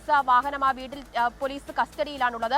അതിനുശേഷം ഒരു സ്വിഫ്റ്റ് കാറിലാണ് മറ്റ് 4 പേർ ഈ കോട്ടയത്തേക്ക് പോയിട്ടുണ്ടായിരുന്നതുള്ളതാണ് പോലീസ് പറയുന്നത്. അപ്പോഴും 4 പേർ കരുനാഗപ്പള്ളി പരിസരത്ത് തന്നെ ഉണ്ടായിരുന്നു. അവർ ഒളിക്കാനോ ദൂര സ്ഥലങ്ങളിൽ പോയി പോലീസിന് പിടികൊടുക്കാതിരിക്കാനുള്ള ശ്രമങ്ങളൊന്നും നടത്തിയിട്ടുണ്ടായിരുന്നില്ല. ഈ പരിസരത്ത് നിന്ന് തന്നെയാണ് ഇന്നലെ രാത്രിയോടുകൂടി 4 പേരെ കരുനാഗപ്പള്ളി പോലീസ് പിടികൂടിയിട്ടുണ്ടായിരുന്നത്. മറ്റ് 4 പേരെയാണ് കോട്ടയത്ത് നിന്നും പോലീസ് പിടികൂടിയത്. അപ്പോൾ പ്രതികളിൽ ചിലർക്ക് അത്തരത്തിൽ രക്ഷപ്പെടാനുള്ള ആഗ്രഹം പോലും ഉണ്ടായിരുന്നില്ല എന്നുള്ളതാണ്. പോലീസ് അത്തരത്തിൽ പിടികൂടുകയാണെങ്കിൽ പിടിച്ചോട്ടെ എന്നുള്ള വളരെ കൂസലോടെയാണ് അവർ ഈ കൃത്യം നടത്തിയിരിക്കുന്നത്. ഈ കൃത്യം നടത്തുന്ന സമയത്തും കൃത്യമായിട്ടുള്ള പ്ലാനിംഗ്, അതായത് ജാമ്യത്തിൽ പുറത്തിറങ്ങിയ എല്ലാ ശനിയാഴ്ചയും പോലീസ് സ്റ്റേഷനിൽ എത്തി ഹാജരാകണമെന്ന് അലുവ അതുലിന് പോലീസ് നിർദ്ദേശം നൽകിയിട്ടുണ്ടായിരുന്നു. നോട്ടിഫൈഡ് പ്രതിയാണ് അലുവ അതിൽ അവിടെ എത്തി. അവിടുന്ന് ഒപ്പിട്ട് ഒരു 15 മിനിറ്റ് പൂർത്തിയായില്ല, അതിനു മുമ്പ് വെട്ടിത്തീർത്തു ഈ പറയുന്ന ആളുകൾ. 10 പ്രതികളാണ്. അതിൽ 32 വയസ്സുള്ള അനീർ, അയാളുടെ പേര് വീരപ്പൻ എന്നാണ് കേട്ടോ. രണ്ടാമത് കാർത്തികേയൻ്റെ മകൻ 28 വയസ്സുള്ള വിഷ്ണു, അവൻ്റെ പേര് ബ്ലാക്ക് വിഷ്ണു.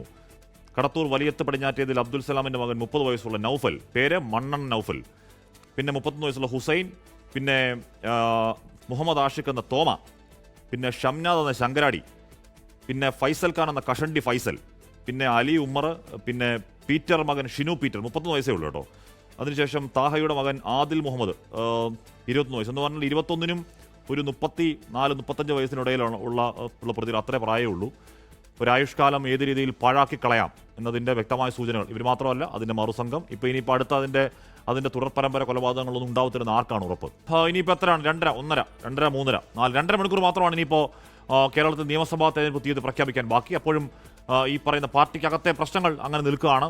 തെക്കൊരു സുധാകരൻ, വടക്കൊരു സുധാകരൻ. തെക്ക് ജി സുധാകരൻ, വടക്കാണെങ്കിൽ കെ സുധാകരൻ. അമ്പലപ്പുഴയിൽ സ്വതന്ത്രനായി മത്സരിക്കാൻ തീരുമാനിച്ച ജി സുധാകരൻ പാർട്ടിയെ ചതിച്ചു എന്ന പ്രചരണം ശക്തമാക്കാൻ CPIM. കുടുംബയോഗങ്ങളടക്കം സംഘടിപ്പിക്കാനാണ് തീരുമാനം. എന്നാൽ ജി സുധാകരന് പിന്തുണ നൽകുന്ന കാര്യത്തിൽ കോൺഗ്രസിൽ ഇപ്പോഴും ധാരണയായിട്ടില്ല. കുടുംബയോഗങ്ങൾ, കോർണർ മീറ്റിംഗുകൾ, ജില്ലയിലാകെ ബഹുജന യോഗങ്ങൾ. ജി സുധാകരനെതിരെ പ്രതിരോധം കടുപ്പിക്കുകയാണ് CPIM. കേന്ദ്ര സംസ്ഥാന നേതാക്കളടക്കം ജി സുധാകരനെതിരായ പ്രചാരണത്തിൽ പങ്കെടുക്കും. ജി സുധാകരനെ തള്ളി VS അച്യുതാനന്ദന്റെ മകൻ VA അരുൺകുമാറും രംഗത്തെത്തി. അല്ല, സുധാരമാവൻ അങ്ങനെ ഒരു സ്റ്റെപ്പ് എടുക്കുമെന്ന് ഞാൻ ധരിച്ചിരുന്നില്ല. വിവിധങ്ങളായ വിഷയങ്ങൾ അദ്ദേഹം പറയുന്നുണ്ടല്ലോ, അപ്പോൾ അതൊക്കെ പരിഹരിക്കപ്പെടേണ്ടതാണ്. അമ്പലപ്പുഴയിൽ സുധാകരന് പിന്തുണ നൽകുന്ന കാര്യത്തിൽ കോൺഗ്രസിൽ ധാരണയായിട്ടില്ല. ഇപ്പം ഞങ്ങളുടെ മുമ്പിൽ അമ്പലപ്പുഴയിൽ സ്ഥാനാർത്ഥിയുണ്ട്. അമ്പലപ്പുഴ ഞങ്ങൾക്ക് ഏറ്റവും താല്പര്യമുള്ള, ഏറ്റവും പ്രാധാന്യമുള്ള, ആദ്യം വിജയിക്കുന്ന മണ്ഡലങ്ങളിൽ ഒന്നാണ്. അല്ല, അതിനെപ്പറ്റി ഞങ്ങൾ UDF-ലെ ഘടകകക്ഷികളുമായിട്ട് ആലോചിച്ച് വൈകാതെ ഒരു തീരുമാനം അക്കാര്യത്തിലുണ്ട്. ഇന്നലെ വരെ കോൺഗ്രസിനെതിരെ നിന്ന് ജി സുധാകരനെ കൂടെ കൂട്ടി പിന്തുണ നൽകുന്നതിൽ ആലപ്പുഴയിലെ കോൺഗ്രസ് നേതൃത്വത്തിന് കടുത്ത എതിർപ്പാണുള്ളത്. 24 ആലപ്പുഴ. തെരഞ്ഞെടുപ്പ് നേരിടാൻ പൂർണ്ണ സജ്ജമെന്ന് മന്ത്രി റോഷി അഗസ്റ്റിൻ. ഇടുക്കിയിലെ ഭൂപ്രശ്നങ്ങൾ പരിഹരിക്കാൻ കഴിഞ്ഞത് ഗുണകരമാകും. കഴിഞ്ഞ തവണത്തേക്കാൾ വലിയ ഭൂരിപക്ഷത്തിൽ ഇടുക്കിയിൽ ജയിക്കുമെന്നും റോഷി അഗസ്റ്റിൻ കോൺഫറൻസ് പ്രകടിപ്പിച്ചു. ഭൂരിപക്ഷ പ്രശ്നങ്ങൾക്കും പരിഹാരം കണ്ടെത്താൻ കഴിഞ്ഞ വളരെ സന്തോഷത്തോടു കൂടിയാണ് ഞാനൊരു തെരഞ്ഞെടുപ്പിനെ കാണുന്നത്. കഴിഞ്ഞ 25 വർഷം അവരെ തെരഞ്ഞെടുത്തെങ്കിൽ അവർക്ക് മെച്ചപ്പെട്ട സേവനം ചെയ്തോ ഇല്ലയോ എന്ന് അവർ തീരുമാനിക്കട്ടെ. അത് അവർക്ക് വിട്ടുകൊടുക്കുക. അവരുടെ ഉള്ളങ്കൈകളിൽ സംരക്ഷിച്ചിട്ടുണ്ട്. ഞാൻ അവരുടെ ഹൃദയവികാരത്തോട് ചേർന്ന് നിന്നു. അതാണ് ഇടുക്കിയുടെ വിജയം. അതിനകത്ത് യാതൊരു സംശയം എനിക്കില്ല. എനിക്കെതിരെ സമരം നടത്തിയവർ, എനിക്കെതിരെ ആക്ഷേപവാക്ക് ചൊരിഞ്ഞവർ എന്നെ വന്നുകൊണ്ട് മാലയിട്ട് മുത്തം തന്നു. ഒരു കാര്യം സത്യമെന്ന് ബോധ്യപ്പെട്ടപ്പോൾ ആ നിലപാടിനോടൊപ്പം നിൽക്കുന്ന, അതാണ് യഥാർത്ഥ മുഖം. റോഷിയോട് ജയിക്കാൻ കഴിവുള്ള വിന്നബിലിറ്റിയുള്ള സ്ഥാനാർത്ഥി നിങ്ങൾക്കുണ്ടോ എന്നാണ് കേരള കോൺഗ്രസ് ജോസഫ് ഗ്രൂപ്പിനോട് കോൺഗ്രസിന്റെ ചോദ്യം. അപ്പോൾ ആ ചോദ്യത്തിൽ തട്ടിയാണ് അതിപ്പോഴും ഇങ്ങനെ അത് സീറ്റ് പിടിച്ചെടുക്കുമോ അല്ലെ പിടിച്ചെടുക്കൽ നടക്കില്ല തുടങ്ങിയ പ്രതികരണങ്ങൾ പോകാനുള്ള പ്രധാന കാരണങ്ങളിലൊന്ന് റോഷി മത്സരിക്കുന്ന സീറ്റ് കൂടിയാണ് കേട്ടോ. നിയമസഭാ തെരഞ്ഞെടുപ്പിൽ കോൺഗ്രസ് നേതാക്കളായ കെ സുധാകരൻ, മുല്ലപ്പള്ളി രാമചന്ദ്രൻ, അടൂർ പ്രകാശ് തുടങ്ങിയവരെ സ്ഥാനാർത്ഥികളാക്കണമെന്ന് ശിവഗിരി മഠാധിപതി സ്വാമി സച്ചിദാനന്ദയുടെ വിമർശനം തള്ളി സ്വാമി ശുഭാംഗാനന്ദ. സ്ഥാനാർത്ഥികളെ തീരുമാനിക്കേണ്ടത് SN ട്രസ്റ്റ് അല്ല, ശ്രീനാരായണ ട്രസ്റ്റിനുള്ളത് എല്ലാ പാർട്ടികളെയും അംഗീകരിക്കുന്ന പാരമ്പര്യമാണ്. സ്വാമി സച്ചിദാനന്ദയുടെ അഭിപ്രായം ശിവഗിരി മഠത്തിന്റെ നിലപാടായി കാണരുത് എന്നും സ്വാമി ശുഭാംഗാനന്ദ പറയുകയാണ്. ശിവഗിരി മഠത്തിന്റെ നയപരമായ കാര്യങ്ങളിൽ നിലപാട് വ്യക്തമാക്കുന്ന ഡയറക്ടർ ബോർഡാണ്. ഈ കാര്യങ്ങൾ ഡയറക്ടർ ബോർഡ് ചർച്ച ചെയ്യപ്പെട്ടിട്ടില്ല. ആവശ്യമെങ്കിൽ ചർച്ച ചെയ്യപ്പെട്ടിട്ട് അതിന്റെ സ്ഥിതിഗതികൾ വിലയിരുത്തിക്കൊണ്ട് മാധ്യമങ്ങളെ അറിയിക്കും. അത് ശിവഗിരി മഠാധിപതി എന്ന സ്ഥാനമില്ല, ധർമ്മസംഘം ട്രസ്റ്റ് പ്രസിഡന്റിന്റെ അഭിപ്രായമായിരിക്കും, വ്യക്തിപരമായ അഭിപ്രായം. ആ ട്രസ്റ്റിന്റെയോ മഠത്തിന്റെ അഭിപ്രായമല്ല. സ്ഥാനാർത്ഥികളെ നിർണയിക്കുന്നത് ശിവഗിരി മഠം അല്ലല്ലോ. ശിവഗിരി ശ്രീനാരായണ ഗുരുദേവന്റെ മഹത്തായ മാനവീയ ദർശനം എല്ലാ രാഷ്ട്രീയക്കാരും ഉൾക്കൊള്ളുകയും അത് പ്രചരിപ്പിക്കുവാൻ ശ്രമിക്കുന്നവരാണ്. അതിൻ്റെ കാര്യത്തിൽ ഒരു വിയോജിപ്പും ആർക്കുമില്ല. തിരുവനന്തപുരം കവടിയാർ കൊട്ടാരത്തിൽ കവർച്ച. 2 കോടി രൂപ വിലമതിക്കുന്ന സ്വർണ്ണം മോഷണം പോയെന്നാണ് ഗൗരി ലക്ഷ്മി ഭായി സിറ്റി പോലീസ് കമ്മീഷണർക്ക് നൽകിയിരിക്കുന്ന പരാതിയിൽ പറയുന്നത്. പേരൂർക്കട പോലീസ് അന്വേഷണം തുടങ്ങിയിട്ടുമുണ്ട്. ഗൗരി ലക്ഷ്മി ഭായിയുടെ കൈവശമുണ്ടായിരുന്ന അമൂല്യരത്നങ്ങൾ പതിച്ച സ്വർണ്ണാഭരണങ്ങളാണ് മോഷണം പോയതെന്നാണ് വിവരം. പാരമ്പര്യമായി കൈമാറി വന്ന ആഭരണങ്ങളും നഷ്ടപ്പെട്ടിട്ടുണ്ട്. പത്മനാഭസ്വാമിയുടെ ചിത്രം കുത്തിയ ആഭരണങ്ങളും വിദേശത്ത് നിന്ന് കൊണ്ടുവന്ന ആഭരണങ്ങളും മോഷണം പോയവയിലുണ്ട്. 2025 നവംബർ മാസത്തിൽ ബംഗളൂരുവിൽ പോകുന്നതിന് മുൻപായി അലമാര തുറന്നപ്പോഴാണ് ആഭരണം നഷ്ടമായതായി കണ്ടത്. തുടർന്ന് കൊട്ടാരത്തിൽ പരിശോധന നടത്തിയിട്ടും ആഭരണങ്ങൾ ലഭിച്ചില്ല. 2025 ഒക്ടോബർ നവംബർ മാസത്തിൽ കവർച്ച നടന്നുവെന്നാണ് പരാതിയിൽ പറയുന്നത്. ആഭരണങ്ങൾ നഷ്ടമായ വിവരം നവംബറിൽ തന്നെ അറിഞ്ഞിരുന്നുവെങ്കിലും കൊട്ടാരത്തിനുള്ളിൽ തന്നെ കാണുമെന്ന് കരുതിയതിനാലാണ് പരാതി കൊടുക്കാൻ വൈകിയതെന്നാണ് കൊട്ടാരത്തിന്റെ വിശദീകരണം. പുറത്തു നിന്നുള്ള ആരോ കൊട്ടാരത്തിൽ അതിക്രമിച്ചു കയറി മോഷണം നടത്തിയെന്നാണ് പരാതി. വിശദമായ അന്വേഷണത്തിലേക്ക് കടന്നിരിക്കുകയാണ് പേരൂർക്കട പോലീസ്. 24 തിരുവനന്തപുരം. രാജ്യത്ത് പാചകവാതക പ്രതിസന്ധിക്ക് പരിഹാരമായിട്ടില്ല. LPG സിലിണ്ടറുകൾക്കായി വലിയ നഗരങ്ങളിലടക്കം ജനത്തിന്റെ കാത്തിരിപ്പ് തുടരുകയാണ്. LPGയുമായി ഹോർമുസ് കടലിടുക്ക് പിന്നിട്ട് 2 കപ്പലുകൾ അടുത്ത ദിവസം ഇന്ത്യൻ തീരത്തെത്തും. കഴിഞ്ഞ ദിവസം ഏതാണ്ട് 200-300 മീറ്റർ നീളത്തിൽ വലിയ ക്യൂ നമുക്ക് കാണാൻ വേണ്ടി കഴിയുന്നുണ്ടായിരുന്നു. ഈ സ്ത്രീകളൊക്കെ എത്ര മണിക്കാണ് വന്നത് എന്നത് അവരോട് തന്നെ നമുക്ക് നേരിട്ട് ചോദിക്കാം. हम लोग 3 बजे आए थे. 3 बजे 3 മണിക്ക് ഗ്യാസ് കുറ്റിയുമായി വന്ന ആളുകളാണ്.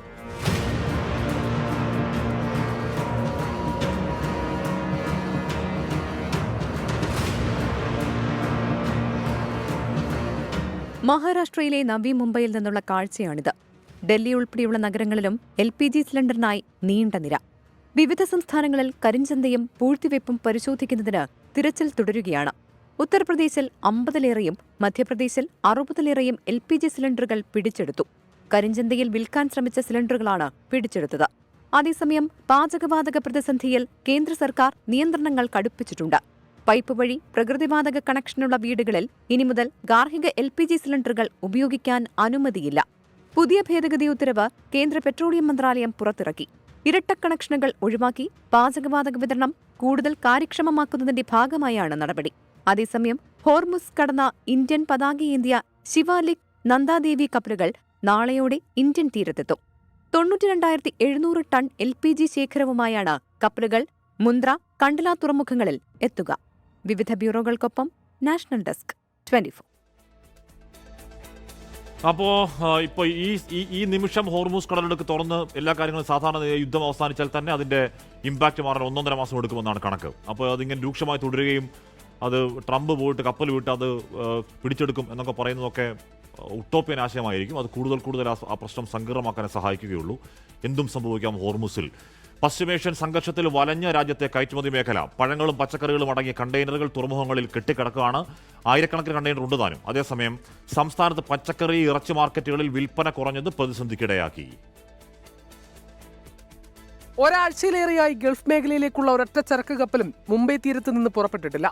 പഴവർഗ്ഗങ്ങളടങ്ങിയ 1000-ലേറെ കണ്ടെയ്നറുകളാണ് മുംബൈ തുറമുഖത്ത് കുടുങ്ങിക്കിടക്കുന്നത്. പ്രാദേശിക വിപണിയിലെ വിലയിടിവും കർഷകരെ വലയ്ക്കുന്നു. കേരളത്തിലെ പച്ചക്കറി, ഇറച്ചി മാർക്കറ്റുകളിൽ പ്രതിസന്ധി കാര്യമായി ബാധിച്ചു തുടങ്ങി. കോഴിക്കോട് പാളയം മാർക്കറ്റിലെ മൊത്ത വിപണന കേന്ദ്രത്തിൽ തിരക്ക് കുറഞ്ഞു.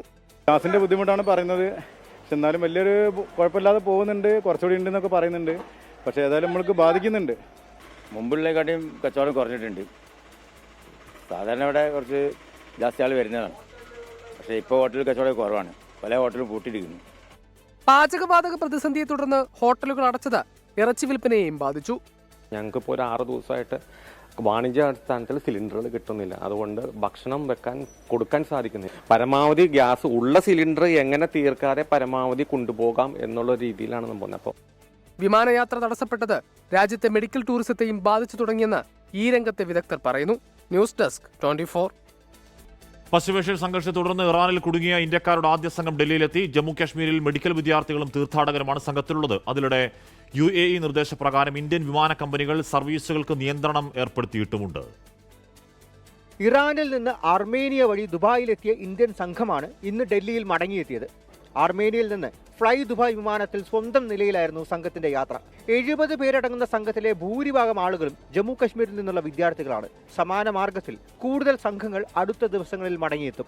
സുരക്ഷാ പ്രശ്നങ്ങളെ മുൻനിർത്തിയാണ് UAEയിലേക്കും തിരിച്ചുമുള്ള സർവീസുകൾക്ക് ഇന്ത്യൻ വിമാന കമ്പനികൾ നിയന്ത്രണം ഏർപ്പെടുത്തിയത്. UAE വിമാനത്താവള അധികൃതർ നിർദ്ദേശം നൽകിയിരുന്നു. ഇന്നത്തെ എല്ലാ സർവീസുകളും എയർ ഇന്ത്യയും എയർ ഇന്ത്യ എക്സ്പ്രസും ഇൻഡിഗോയും റദ്ദാക്കി.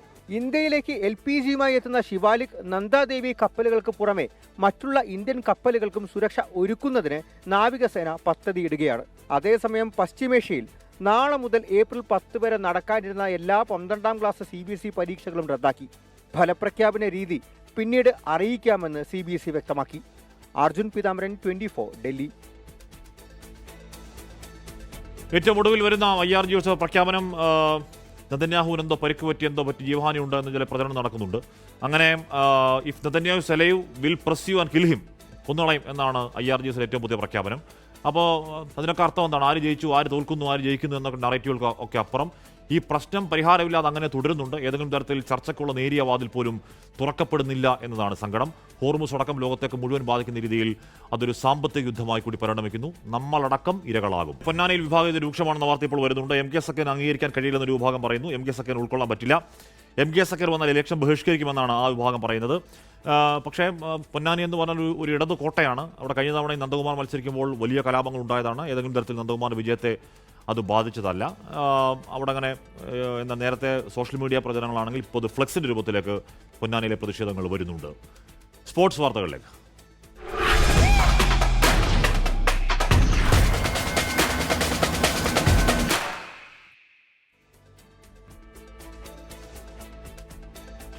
സ്പാനിഷ് ലീഗ്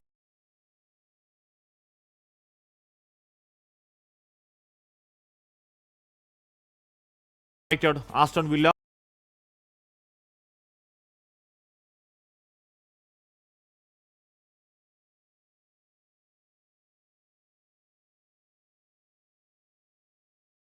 ആണ്.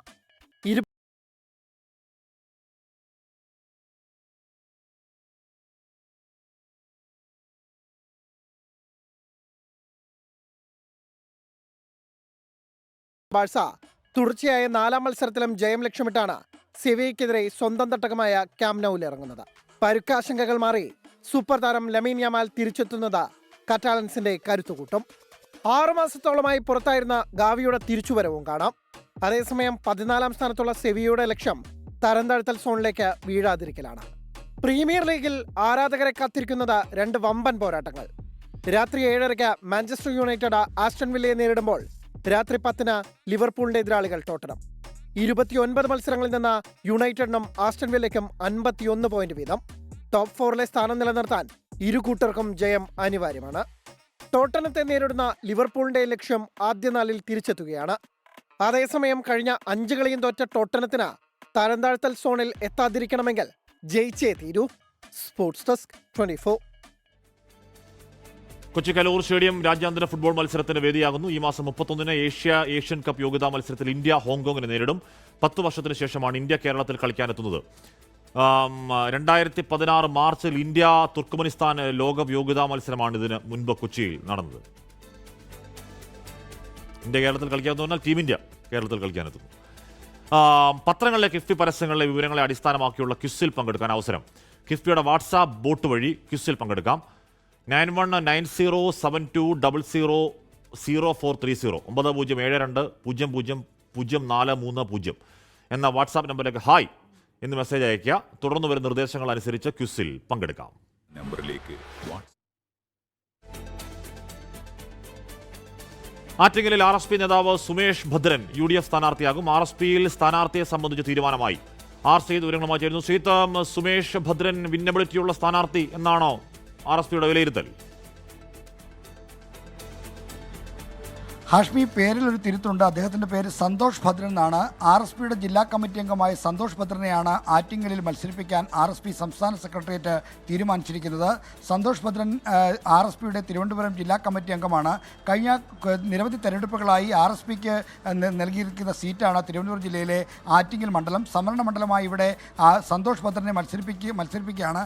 അവിടെ BJPക്ക് കൂടി ശക്തമായ സാന്നിധ്യമുള്ള പ്രദേശമായി ആറ്റിങ്ങൽ മണ്ഡലം വളർന്നു കഴിഞ്ഞു. അതുകൊണ്ട് തന്നെ അവിടെ ഒരു ശക്തമായ വെല്ലുവിളി ഉയർത്തുന്ന സ്ഥാനാർത്ഥിയെ നിർത്തുക എന്നതായിരുന്നു RSP നേരിട്ട ഒരു പ്രധാനപ്പെട്ട പ്രശ്നം. അങ്ങനെ നീണ്ട ആലോചനകൾക്ക് ശേഷമാണ് സന്തോഷ് ഭദ്രനെ അവിടെ മത്സരിപ്പിക്കാനുള്ള തീരുമാനം എടുത്തിരിക്കുന്നത്. എന്തായാലും ആറ്റിങ്ങിൽ ശക്തമായ ത്രികോണ മത്സരം നടക്കുന്ന മണ്ഡലമാണ്. അവിടെ സിറ്റിംഗ് MLA OS അംബികയാണ് സന്തോഷ് ഭദ്രൻ എതിരിടാൻ പോകുന്നത്. BJPയും അവിടുത്തെ സ്ഥാനാർത്ഥിയെ ശക്തമായി തന്നെ നിർത്തും. തിരുവനന്തപുരം ഡെപ്യൂട്ടി മേയർ അടക്കമുള്ള ആളുകളെ അവിടേക്ക് പരിഗണിക്കുന്നുണ്ട്. ആശാനാഥ് അടക്കമുള്ള ആളുകളെ അവിടേക്ക് പരിഗണിക്കുന്നുണ്ട്. അതുകൊണ്ട് തന്നെ ശക്തമായ ത്രികോണ മത്സരത്തിൽ RSPയുടെ സ്ഥാനാർത്ഥി സന്തോഷ് ഭദ്രനായിരിക്കും അവിടെ മത്സരിക്കുക. അവിടെ പ്രതിപക്ഷ നേതാവിൻ്റെ യാത്ര പുതിയ യാത്ര അവിടെ എത്തിയപ്പോൾ ആ വേദിയിൽ വളരെ സജീവമായി ഉണ്ടായിരുന്നു സന്തോഷ് ഭദ്രൻ. അവിടെ മികച്ച വാഗ്മിയാണ്, യുവജന നേതാവാണ്. സന്തോഷ് ഭദ്രനെ പറ്റിയൊക്കെ അന്ന് VD സതീശൻ ആ വേദിയിൽ പറയുകയും ചെയ്തതാണ്. അപ്പോൾ നേരത്തെ തന്നെ സന്തോഷ് ഭദ്രൻ്റെ പേര് ആലോചനയിൽ ഉണ്ടായിരുന്നോ ശ്രീത്? തീർച്ചയായും അവിടെ കഴിഞ്ഞ തിരഞ്ഞെടുപ്പുകളിലൊക്കെ ചന്ദ്രബാബു എന്ന് പറയുന്ന RSPയുടെ നേതാവാണ്. നേരത്തെ RSP Bക്ക് UDFിലുണ്ടായിരുന്നപ്പോൾ നൽകിയ മണ്ഡലമായിരുന്നു. അങ്ങനെ അവിടെ ചന്ദ്രബാബു എന്നൊരു കിളിമാനൂരുള്ള നേതാവായിരുന്നു അവിടെ മത്സരിച്ചു പോകുന്നത്. എന്നാൽ അദ്ദേഹം 2 തവണയിലേറെ മത്സരിച്ചിട്ടും അദ്ദേഹത്തിന് അവിടെ വിജയിക്കാൻ കഴിഞ്ഞിരുന്നില്ല. അങ്ങനെയാണ് 2021 ശേഷം പുതിയ സ്ഥാനാർത്ഥിയെ RSP തേടിയത്. അങ്ങനെയാണ് ആ അന്വേഷണത്തിലാണ് സന്തോഷ് ഭദ്രനെ അവിടെ കണ്ടെത്തിയത്. നേരത്തെ ഹാഷ്മി സൂചിപ്പിച്ച പോലെ പുതിയ യാത്രയുടെ വേദിയിലും അതോടൊപ്പം തന്നെ അതുമായി ബന്ധപ്പെട്ട പ്രവർത്തനങ്ങളൊക്കെ സജീവമായി രംഗത്തുണ്ടായിരുന്ന ആളാണ് സന്തോഷ് ഭദ്രൻ. അതുകൊണ്ട് ഇക്കുറി ഒരു ശക്തമായ വെല്ലുവിളി LDFിനും BJPക്കും ഉയർത്താൻ കഴിയും എന്നുള്ള പ്രതീക്ഷയിലാണ് കോൺഗ്രസ്, അതോടൊപ്പം UDFും RSPയും എല്ലാം മുന്നോട്ട് പോകുന്നത്. ഇത്തവണ അവിടെ ഈ BJP പടിപടിയായി സ്വാധീനം വർദ്ധിപ്പിച്ചു വരുന്ന മണ്ഡലമായ ആറ്റിങ്ങലായതുകൊണ്ട് അവിടെ 2ാം സ്ഥാനത്തേക്ക് വരെ എത്തുന്ന രീതി ഉണ്ടായിട്ടുണ്ട്. ഇതിനെല്ലാം തടയിടുന്നൊരു ശക്തമായ സ്ഥാനാർത്ഥിക്ക് വേണ്ടിയുള്ള അന്വേഷണമാണ് സന്തോഷ് ഭദ്രനിൽ എത്തി നിൽക്കുന്നത്. ഓക്കെ, RC വാർത്തയുടെ വിവരങ്ങൾ നൽകിയത് ആറ്റിങ്ങലിൽ സന്തോഷ് ഭദ്രൻ. നമ്മൾ ഒരുപാട് അങ്ങനെ കേട്ടിട്ടുള്ള ഒരു പേരല്ല. നമ്മൾ കേൾക്കാത്തത് സ്ഥാനാർത്ഥിയുടെ പരിമിതിയാവണമെന്നില്ല. ആ മേഖലയിൽ ഒരുപക്ഷെ സ്വീകാരനായ സ്ഥാനാർത്ഥിയായിരിക്കണം. അതുമാത്രമല്ല, ഇനിയിപ്പോൾ അങ്ങോട്ട് കേൾക്കാൻ പോകുന്നത് ജയിക്കുമെന്നതിനപ്പുറം തോക്കുമെന്നൊരു വാക്ക്, അല്ലെങ്കിൽ തോക്കാൻ സാധ്യതയുണ്ടോ എന്ന വാക്ക് പോലും ആരും പറയില്ല. 140 മണ്ഡലങ്ങളിൽ എല്ലാ മുന്നിലുള്ള എല്ലാ സ്ഥാനാർത്ഥികളും വിജയിക്കും എന്ന കടുത്ത കോൺഫിഡൻസ് വോട്ടെണ്ണാൻ പോകുന്ന മെയ് ആദ്യവാരം വരെ പറഞ്ഞു കേൾക്കാൻ പോകുന്ന ഇലക്ഷൻ മണിക്കൂറുകളിലാണ്. ഇനിയിപ്പോൾ 2 മണിക്കൂർ മാത്രമാണ് ആ ഇലക്ഷൻ പ്രഖ്യാപനത്തിന് ബാക്കിയുള്ളത്. ലോകത്തെവിടെയായാലും ഏത് സമയത്തും 24 വാർത്തകളും ഓഗ്മെന്റഡ് റിയാലിറ്റി പാക്കേജുകളും എക്സ്പ്ലെയിനറുകളും വിശദമായി കാണാൻ ഞങ്ങളുടെ യൂട്യൂബ് ചാനൽ നിങ്ങൾക്ക് സബ്സ്ക്രൈബ് ചെയ്യാം.